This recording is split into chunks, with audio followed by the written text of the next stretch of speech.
Hello. We are in the back office right now while classes are going on, so you may hear some hustling and bustling. Yeah. But we are so excited to bring you the third video of our 4-video part series. And if you haven't seen the first 2 parts, we will link them down below, or you can find them on our Instagram or Facebook page or on our YouTube channel. If you don't know who we are, hi. My name is Courtney, and I am the owner and founder of Loyobo FIT, Love Your Body Fitness, which is a boutique fitness studio here in Guelph, Ontario. And I am Lori McConnell, and I am one of the group fitness instructors, COO, and in-house holistic nutritionist here. And this video series is all about answering the most common questions that we get from clients and members and sharing our advice, our strategies, and our tips that hopefully they help you. So our topic today is one, I feel like we start every video with this of being like, we get asked this so much. There's a lot of questions we get asked. This is truly one that occurs all the time, both here at the studio, online. We have lots of conversations about it.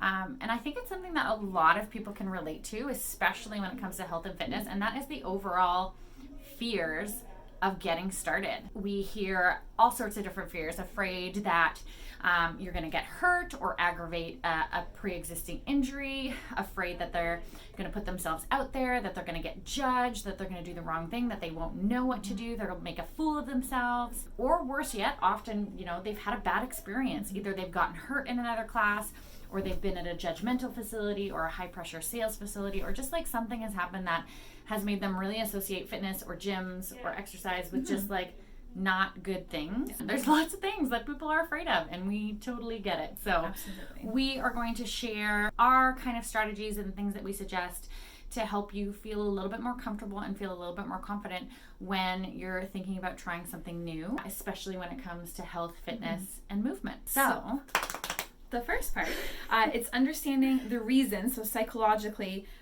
for that strong pull to stay inside of your comfort zone. We are definitely creatures of habit. We crave the path of least resistance, and there's comfort in familiar things and fear with the unknown, right? It's just, even if good things can come out of it, there's still an unknown element. So that can be really scary. It's a psychological protection mechanism, basically, that your brain is saying, we don't know what will happen over there. So let's stay here where we know what will happen. And it's a lot less scary. Yeah, even if, the present and where that bubble isn't optimal for you, or really what you want for yourself, a goal that you have. At least it's still known. Exactly. It's still known, so there's comfort in the what's known. up. Yes. So be compassionate and kind with yourself, and know that, new things bring on challenge and unexpected circumstances as well. So just be kind with yourself and open to the journey. So a good strategy here, a question to ask yourself is, what is the best thing that can happen? What is the best possible outcome? We're really good at coming up with that list of here's A to Z of what could go wrong. I challenge you to try and do that for what the best possible outcome is and what can go right with this change. And have a realistic conversation with yourself when you come up with whatever the best possible outcome is, and say, okay, here's the best possible outcome, here's the worst possible outcome. What's the actual likelihood of both of those two things happening? Here. And usually, if you're really honest with yourself, not what you're most afraid of, but if you're honest with yourself, usually the best possible outcome is way more likely than that awful one. Absolutely. Another strategy that we absolutely love here, our second tip. The first and second tip tie really well together because, as Lori said, a big part of it is being compassionate and kind. When you understand why your brain is doing the things that you're doing, it becomes less about yourself and how you're not good enough or you're failing, or other people just have willpower and you don't. That's not at all true. So the 5-second rule is all about this. It's about understanding the way that the brain works and how to kind of combat those knee-jerk reactions, those ingrained habits. And it's by Mel Robbins, and we highly recommend checking her out. She's awesome. But it's basically the idea that if you have an instinct, if you're trying to work towards a goal, there is a very small window before that psychology kicks in to come up with the long list of reasons why you shouldn't do whatever that instinct is. So I love the example she often uses is like, and actually this is relevant in my life, is like, let's say I want to become a morning person. When my alarm goes off in the morning, I have 5 seconds before my brain is going to come up with the, oh, but my bed is so comfy. Oh, but it's cold outside. Oh, but I'm not a morning person. Oh, I just need, 5 more minutes of sleep. So how she recommends combating this, and I have found this has really worked, is that when you have that instinct, you need to break the mental pattern by counting down from 5, going 5, 4, 3, 2, 1, and then taking some sort of physical action. So in my example, that's getting up out of bed, like just doing it. You can't let yourself think about it. Count down 5, 4, 3, 2, 1, and do something, and that will break that pattern and get you out of kind of the cycle and starting to list. And even those reasons might come later, but you've already taken that physical action and you're way more likely to follow through with it. Absolutely. Even as you're saying that, I'm thinking, oh yeah, morning person. Okay. Good example. I'm going to try that tomorrow morning. The next one being breaking down the real reasons behind the excuses that you've created, right? I love this one. So something that we talk a lot about and I feel comes up often, even just personally for myself, is conflicting values. So let's say you have a fear around starting at the gym. And some of your values could be like you really want to make this change for yourself and it's something that you know will benefit you. And then on the other side, the flip side is, oh, it's taking time away from spending with my family or being at home and doing something else that you find fulfilling. So those conflicting values can then kind of come out ahead and conflict with each other, but they can still coexist and you can find space for both of these things, right? And then breaking down the fear and asking yourself, what am I really afraid of? So are you afraid of missing out on something? Again, the things that Courtney said at the start about, an injury or just trying something new. What does that look like? And just kind of wrapping your head around that. So ask yourself that question and be honest with yourself. Keep asking it, yeah. Until you kind of get down to that core. You'll know when you hit there, when you get that kind of feeling inside, you're like, ooh, that triggered something. That hit like a deep nerve internally.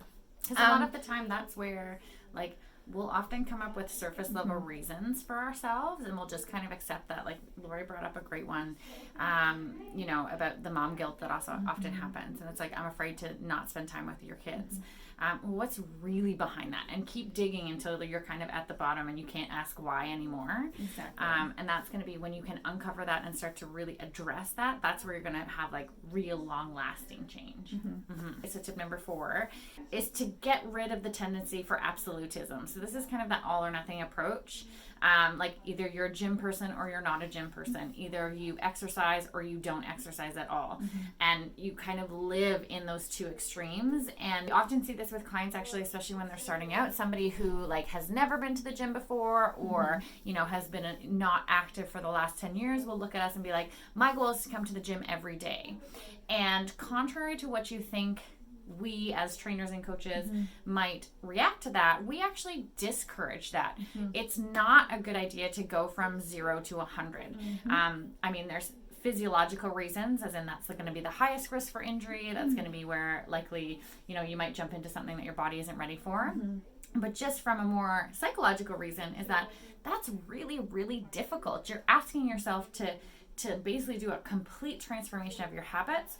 So take baby steps. Embrace the baby steps. If you've never done something before, do just one thing. It allows you to keep focus. It's an easy thing to work towards. Be realistic and just say to yourself, what's one action that I can take to move me towards my goals today? And even if it's small, like, okay, so maybe you're interested in trying a class with us. Can I call them? Can I make one phone call to just ask them questions? And you don't even have to, and then if you feel good, you can go more. But just give yourself that one goal to start with. Allow yourself to ease in, be kind, be gentle. Baby steps, not all or nothing approach. Dip the toes in. Dip the toes. And then the last one is coming back to your why. So what is it that you truly want here? If it is, let's just use the coming to the gym as the example. What does health mean to you? What does being successful look like? So paint that picture. Exactly. And the more specific you can be, the more likely you are to succeed with it. And then even asking yourself questions like, what kind of movement brings me joy? And please dig a little bit deeper for some of those answers in the why. So if you kind of get to something and you say, well, just because, there's a little bit more there. We often hear, because I should do it. Sure. Avoid the shoulds. What do you want? Yeah. What lights you up? What excites you? And then the most important part of this tip is writing it down. Yeah. Committing to it. And it could be sharing, even on social media. Share it with your friends. Or put it up on the wall. Make a vision board. Make some sort of physical, visual representation that you see every day. And in those moments where you're feeling the for the bed example of like, oh, my bed is so comfy, and those other excuses are pulling you away, come back to what really matters. We often joke that the hardest part is getting here. Once you're here, you're not going to regret it. Once you're here, you're not going to regret it. So the hardest part is kind of having that inner battle, and coming back to your why can be that really like good motivation. So those are our 5 tips. Absolutely. And we do have one kind of bonus tip in this particular one. The asking for help. The asking for help. And feel free to ask for help. I mean, You that's don't what have we're to do here it alone. for. Friends and family. So when you're thinking about your why, when you're asking yourself that question, also think about who your support network is. Yeah, so we who touched can I on that in reach some out of the to? other videos. Yeah, and ask for help. Even just if it's someone, if you need someone to text you in the morning, be like, hey, are you going to the gym today, or whatever that might be. Yeah. Yeah. And so that's our 6 tips. 5 plus bonus 1. And we did promise in the last video that we have something really exciting happening. And we're going to give you some like a small taste of it today. But if you've been enjoying these tips, if you have been finding them helpful, if you're thinking that you might be ready to dive a little bit deeper into some of the topics and to maybe build that support system that Lori was talking about, we have a really exciting announcement coming in our next video. We are going to be announcing the launch of one of our programs that, you know, if you're looking to take it to the next level, if you're looking for more support, if you're looking for one-on-one advice, if you're looking for both nutrition support, motivation, lifestyle, if you're looking to ask some of these deeper questions and be guided through the process, and to have the help of, you know, people who do this for a living, and to have the group, you know, go through it with a group environment as well, stay tuned.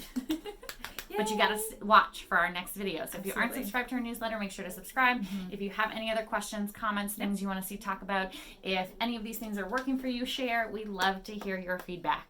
All right? Stay tuned, everyone. Thanks for watching. Bye. See you in the next video.